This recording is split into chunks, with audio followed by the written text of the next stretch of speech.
அது சரி, நீங்க எங்க இங்க?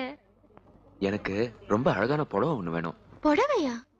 உங்களுக்கு அக்கா தங்கச்சி யாருமே இல்லைன்னு சொன்னீங்களே? ஆமா இல்ல, நான் புடவை வேணும்னு சொன்னது எனக்கு பிடிச்ச அழகான ஒரு பொண்ணுக்கு. கேர்ள் ஃப்ரெண்டுக்கா? ம்ஹும். என் மனசுக்கு பிடிச்சவளுக்கு. அப்ப அவங்களே கூட்டிட்டு வந்திருக்கலாமே. இங்க இருக்கும்போது எப்படிங்க கூட்டு வருது?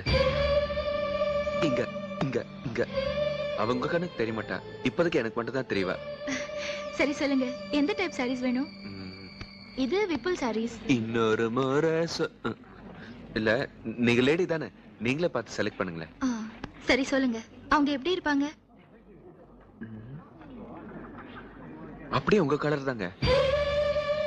உங்களுக்கு செலக்ட் பண்ற மாதிரி பண்ணுங்களேன். இது பாருங்க. ம்ஹும். ம். இது வே.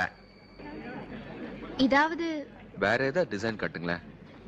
ம், இது ஓகேயா? இது சாட்டாங்க நல்லாவே இல்ல. சரிங்க சார், நீங்களே செலக்ட் பண்ணுங்க. ஐயோ எனக்கு கோச்சுக்கிட்டீங்க. கோச்சுக்காதீங்க ப்ளீஸ். நீங்க சும்மா சும்மா புடவை காமிச்சா கன்ஃபியூஸ் ஆகுதுங்க. அதனால இந்த புடவை அப்படியே விரிச்சு இந்த அட்வர்டைஸ்மெண்ட்ல பொண்ணுங்க புடவைய தோல் மேல போட்டு போஸ் கொடுப்பாங்களே, அந்த மாதிரி காமிச்சீங்கன்னா செலக்ட் பண்றதுக்கு ஈஸியா இருக்கும். ஓகே.